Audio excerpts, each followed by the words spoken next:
And so good principle of interpretation would demand that the way you understand one instance of Emmanuel must be the way you understand it in the next two usages in the next chapter.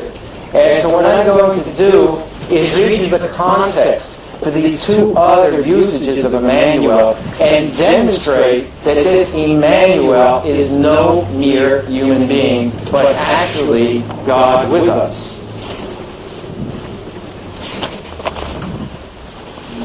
And so if you have your Hebrew scripture, you want to follow along? Yeah, I'm with you. This is from Isaiah 8, and I'm going to read from 6 to 8. Inasmuch as these people refuse the waters of Shiloah that flow softly, and rejoice in Rezin, in Remaliah's son. In other words, they were trying to make a treaty with the Rezin, who was the king of Damascus, the king of Aram. Okay, Rezin and Remaliah's son. Now therefore, behold, the Lord brings up over them the waters of the river, strong and mighty, the king of Assyria, and all his glory. He will go up over all the channels and go over all the banks. And what this is talking about is the fact that Assyria, that was threatening Israel and eventually took Israel into captivity, would also threaten Judah. And so King Ahaz made a treaty with Assyria. But Assyria thought, who needs to keep this treaty? I'm going to have my cake and eat it too. I'm going to take all Judah. And so it says that this king and his army passed over the channels and went over the banks. And he will pass through Judah. He will overflow and pass over. He will reach up to the neck, and stretching out of the wings will fill the breadth of your land. What it's talking about there is that Assyria, the nation of Assyria, will gobble up all of Judah except the neck. And the neck, of course, if you know your history, that represents Jerusalem. And remember King Hezekiah and Isaiah held up Jerusalem.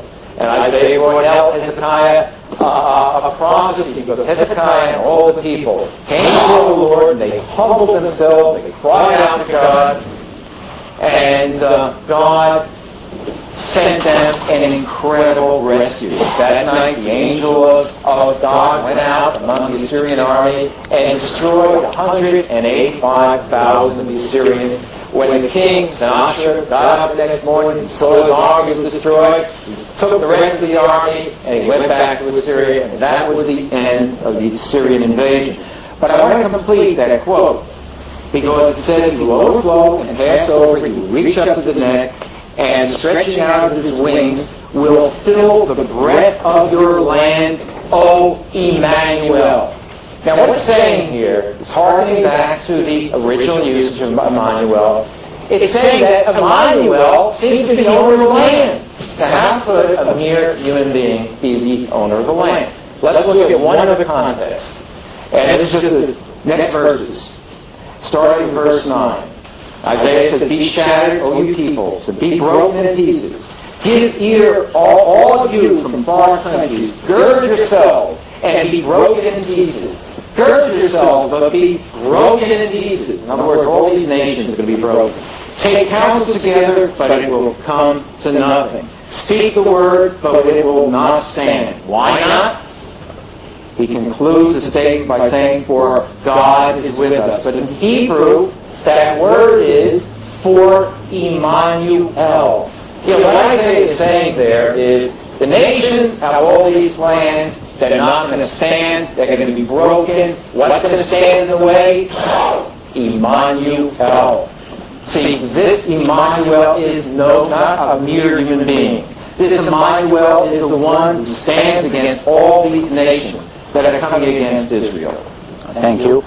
If you know, in Hebrew language, there are tens of names, or perhaps hundreds of names, that the meaning of those names is God is with us, or God watch over us, or God is our source, or many other names. Nobody ever claimed that just because the word El, Emmanuel, or different El, or Daniel, or all kinds of names, because the name El is in it, so he's the Messiah, or he's the master of the land. But I just want to make sure that I highlight the point that I told you before. Please. We are still speaking about the Alma, the young lady, and I would like to give you an example what I meant before, maybe to make it a little bit more clear to you. This is what I'm going to go ABC. First, the prophet was sent to the king of Ahaz before the war with those three kings, as you mentioned, Ahaz, Pakach, and Razim. The prophet Yeshayahu lived 600 years before Jesus was born, 2,600 years ago. As you know, I'm sure, 26 in the time of King Chizkiyahu, 2,600 years ago. That means 600 years before Jesus was even born, before anybody knew about him, God sent the prophet to tell the king of Israel that right now I'm going to send you a sign that you're going to win the war. And please pay attention to the details, because the way you presented it, you skip one or two things that change the entire subject. And those are the things which I like to highlight. First, the first example is that the daughter or the wife is pregnant, nobody knows about it yet, she will give birth to a boy. The name of that boy eventually will be called Emmanuel.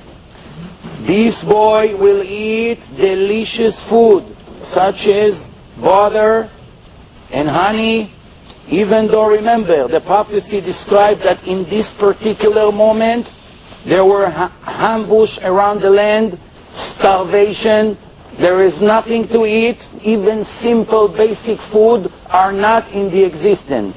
Comes the prophet against all odds and tell him, this son that will be born will already eat like a king, even though he's still not even an infant.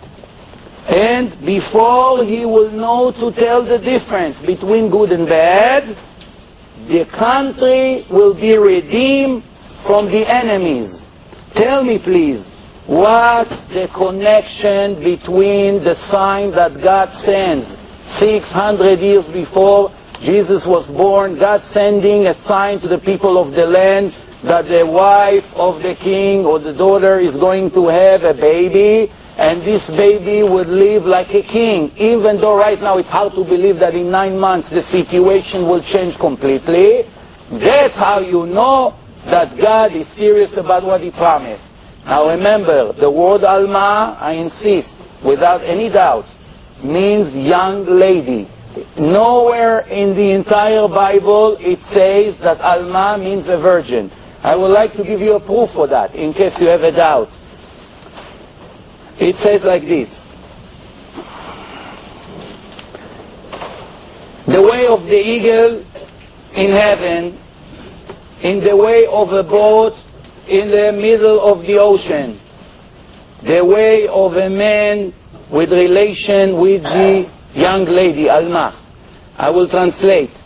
The same way when an eagle flies in the sky, he does not leave any track. Nobody knows that an eagle was there 5 minutes ago. There's no track. The same way when a boat passed in the ocean, 10 minutes later you don't have any tracks. A man that have relation with Alma, okay, leaves no track. Based on your translation, it should have been the opposite. Because the word Alma, it's a young lady, another virgin.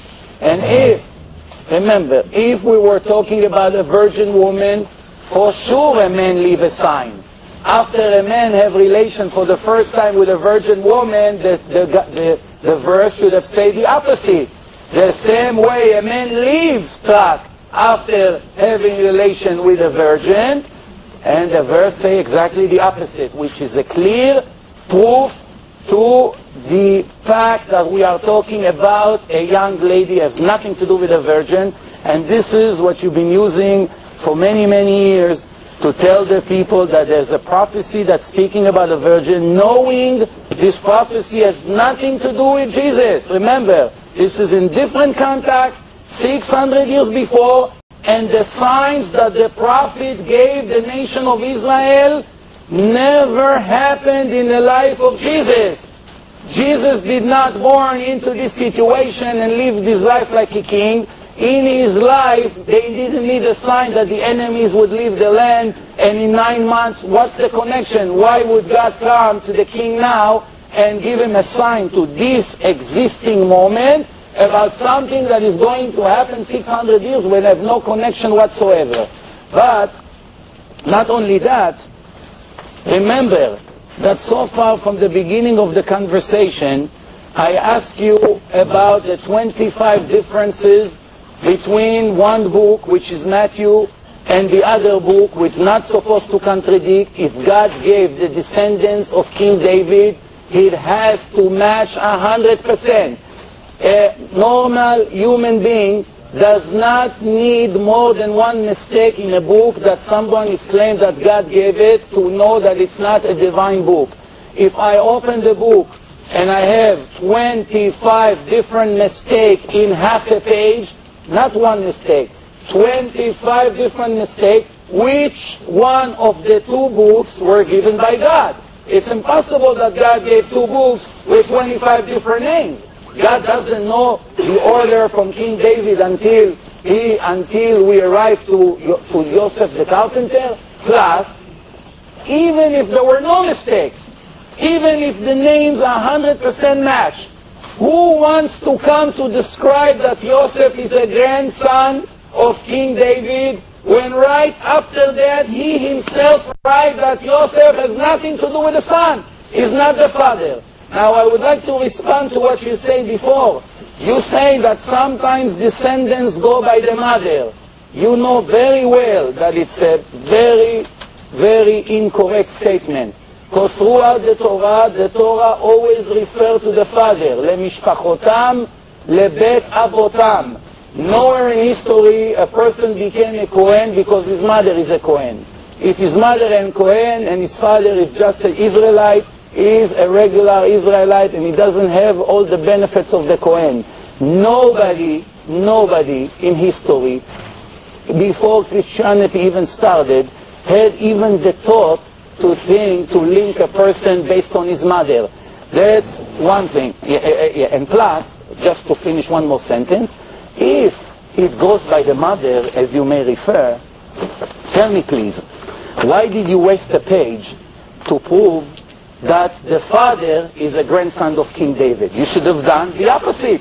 You should write, Mary is the daughter of Yocheved, the daughter of Rachel, the daughter of Sarah, the daughter of Leah, the daughter of whatever, and until you reach King David. There's no indication that you were trying to link Miriam to King David. And you agree that King David is not the father of God. You understand that. So please answer me this question.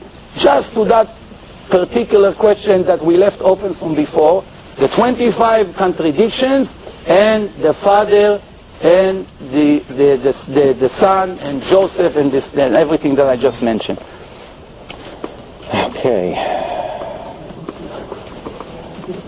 Okay, let me just deal very briefly with the genealogy again.